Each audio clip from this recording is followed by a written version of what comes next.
Alors, je vais vous parler d'abord peut-être d'où je parle. Donc, Guillaume Vignacourt, je suis médiateur numérique à l'atelier Canopée de Rennes. Je suis assez impliqué sur la cité éducative de Rennes, notamment étant impliqué sur la partie communication et sur le comité éditorial. Et donc, je vais vous faire un petit point sur les contenus. Je sais que j'ai peu de temps et j'ai un temps qui est très contraint, donc je vais essayer de le tenir parce qu'on a dit qu'on libérait l'antenne à midi. Alors là, par exemple, je vous envoie un visuel un petit peu de mon plan. Clairement, en termes de charte éditoriale, c'est absolument pas ce qu'il faut faire. Mais c'était au moins pour vous présenter très rapidement. Vous inquiétez pas, le support que je vous présente, vous pourrez le récupérer après via un lien réduit. Donc, très rapidement, je vais vous parler de qu'est-ce qui est éditorialisé, le fond, la forme. En plus, après, je vais vous proposer des pistes d'organisation, notamment sur la planification, sur le travail d'angle de thématiques et aussi faire un petit point sur les procédures et les outils collaboratifs que vous pouvez mettre en place pour pouvoir vous organiser aussi au sein de ces comités éditoriaux, comités de publication. On va revenir sur le sujet.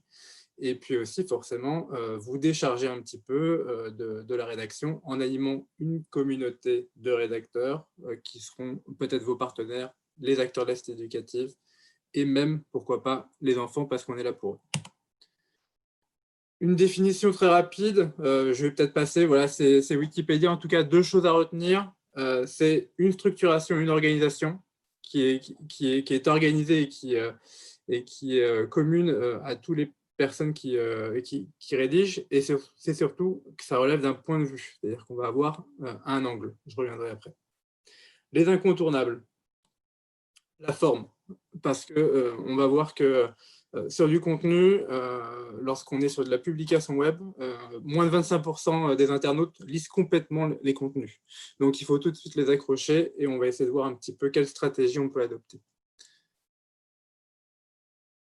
Donc, forcément, il va falloir travailler sur du visuel et de l'enrichissement de contenu.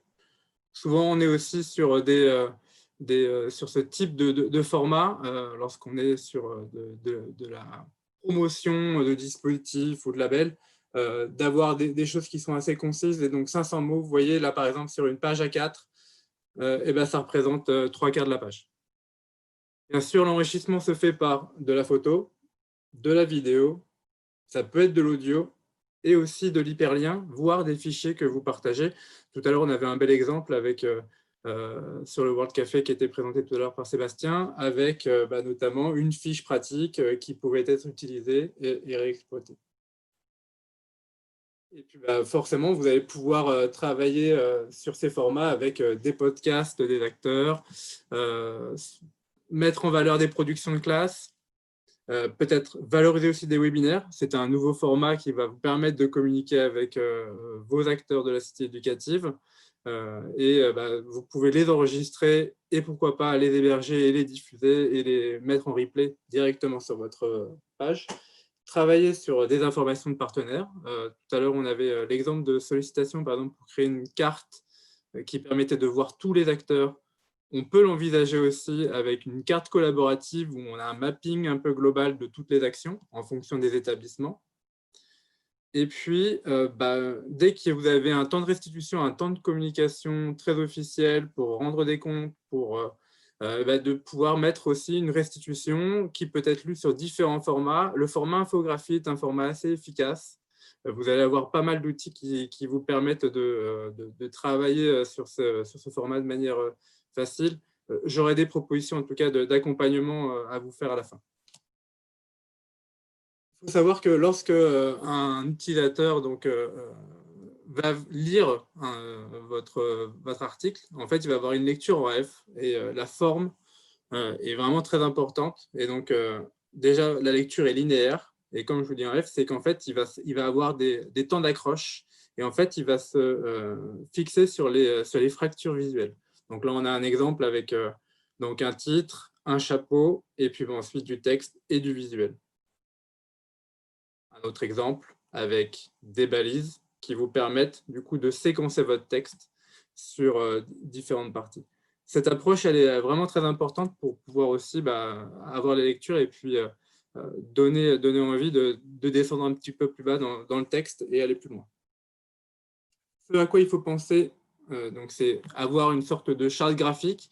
Donc, essayez de choisir des couleurs communes pour les articles, ou alors vous pouvez essayer de choisir des couleurs spécifiques pour certaines thématiques. Ça vous permet, en tout cas, ça permettra aux personnes qui viendront visiter de pouvoir se référencer. Et puis, quelques exemples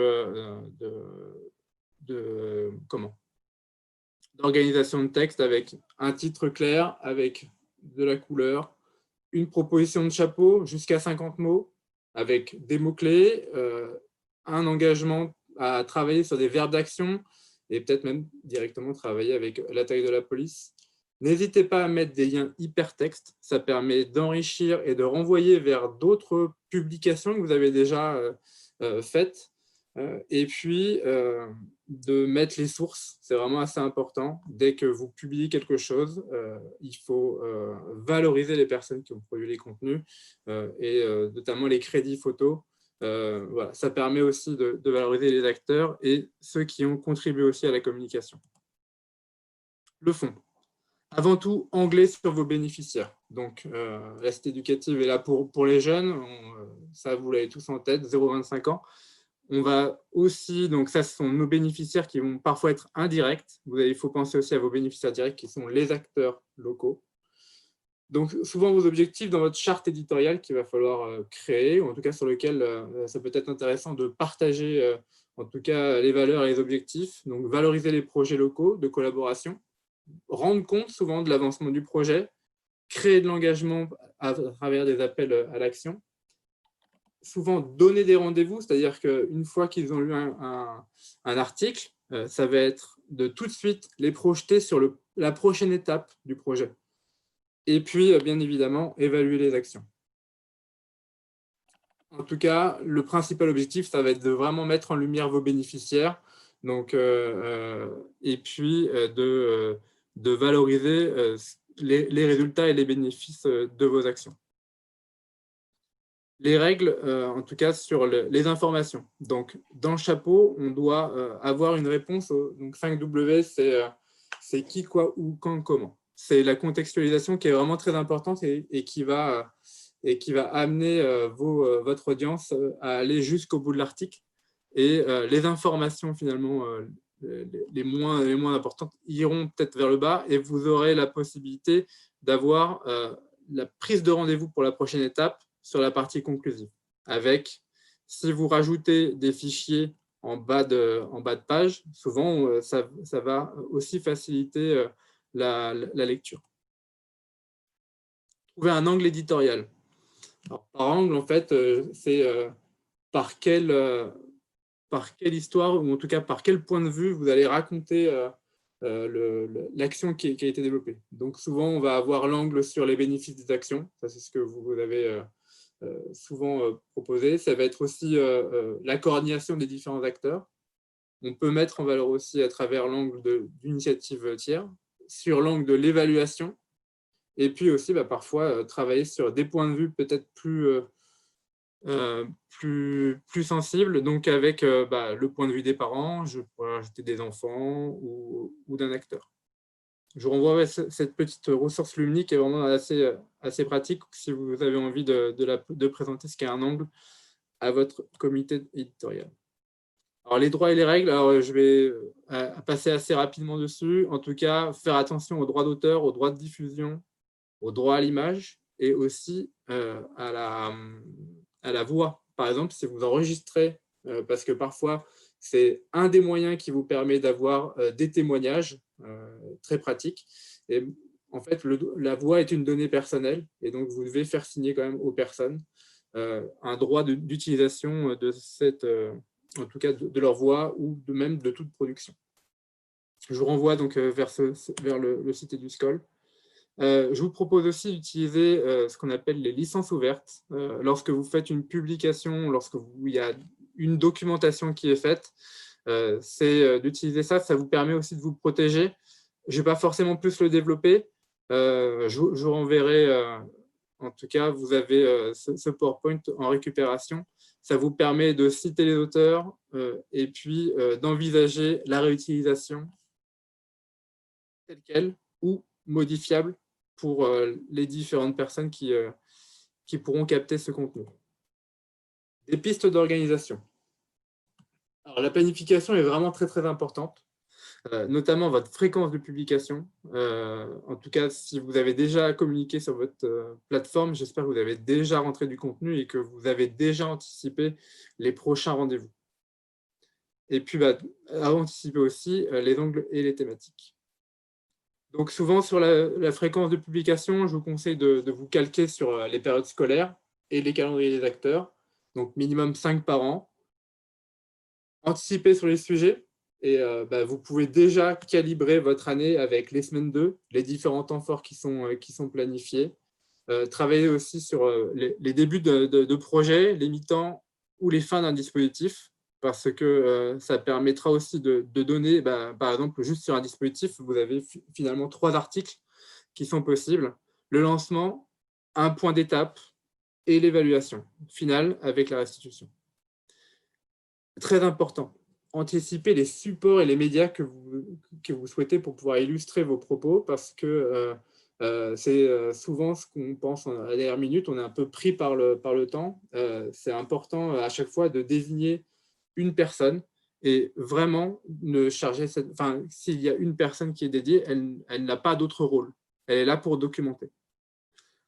Lister les angles et les thématiques, les acteurs, les bénéficiaires. Ça, je vais pas vous remettre. La planification, donc essayer d'avoir une sorte de chronogramme ou de rétro-planning qui vous permet un petit peu d'anticiper et d'avoir déjà une logique de rebond sur les différentes thématiques. Et donc, d'avoir 5 périodes de publication. Je vous mets un petit peu en alerte sur les publications pendant les grandes vacances. Il y a quand même une baisse de fréquentation assez importante sur les plateformes. Procédure et droit d'édition. J'espère. J'ai encore quelques minutes. Vous me laissez aller jusqu'au bout. Des procédures. Donc, en tout cas, c'est important de bien identifier les 3 cercles de l'équipe d'édition.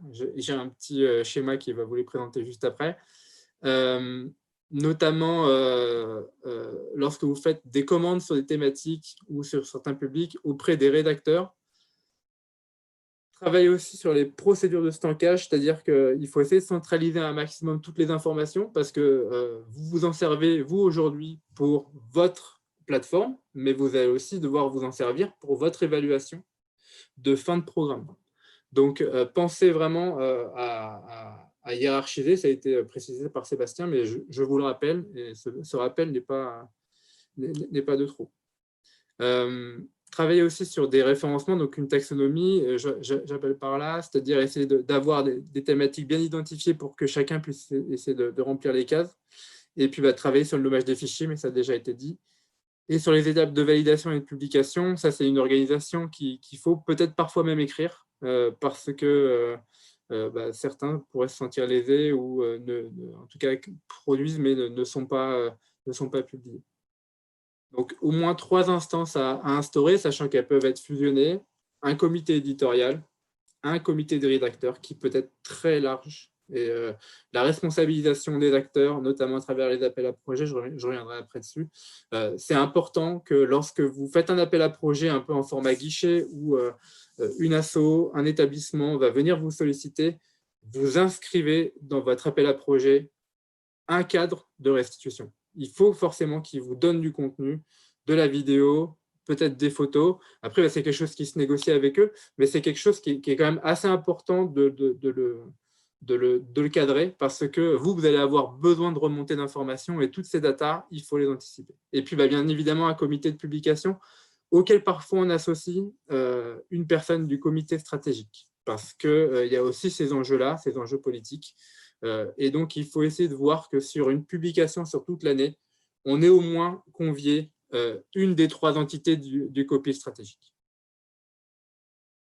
Solution facilitante, alors pour tout ce qui est logistique et technique, peut-être que je vais vous faire la proposition de revenir vers les ateliers Canopé qui vont pouvoir vous faire des propositions pour travailler sur du stockage collaboratif, travailler sur des outils collaboratifs de coédition de documents, peut-être même vous prêter du matériel de captation et de montage, aussi vous proposer des solutions pour héberger vos supports audio et vidéo, et travailler aussi sur des guides de rédaction.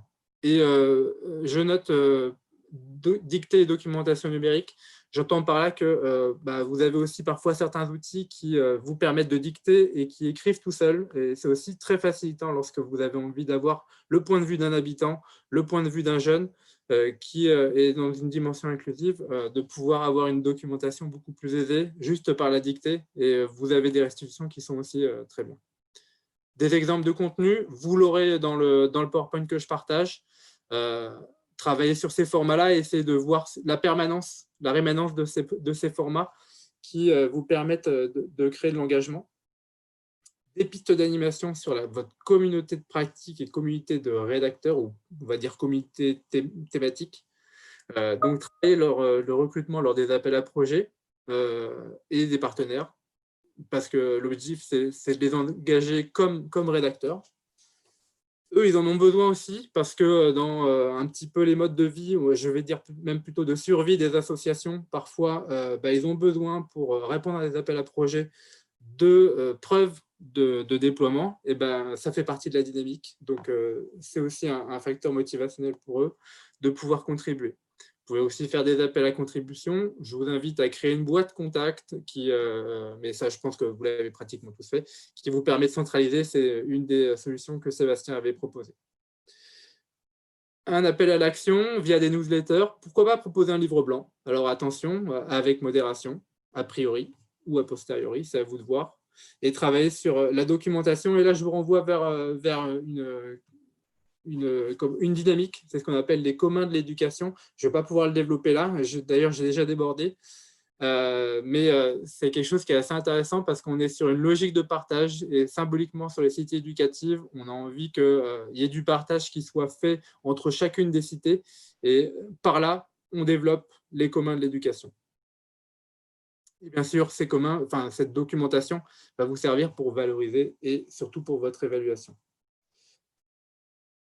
Un temps auto-promo, je me l'accorde. Donc, vous avez forcément un atelier de proximité qui peut vous accompagner et je vous mets une offre de service qui peut être sollicitée.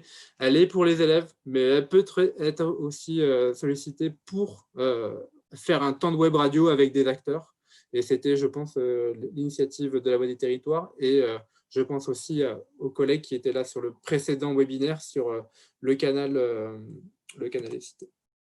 Vous pouvez retrouver ce support sur 8.re/édito cité du. Si quelqu'un peut le mettre dans le chat, ça m'aiderait. Comme ça permettra à tout le monde de juste le copier-coller. Et je vous renvoie vers l'adresse des ateliers Canopé, contact.atelier, le numéro du département, @reoc-canopé.fr.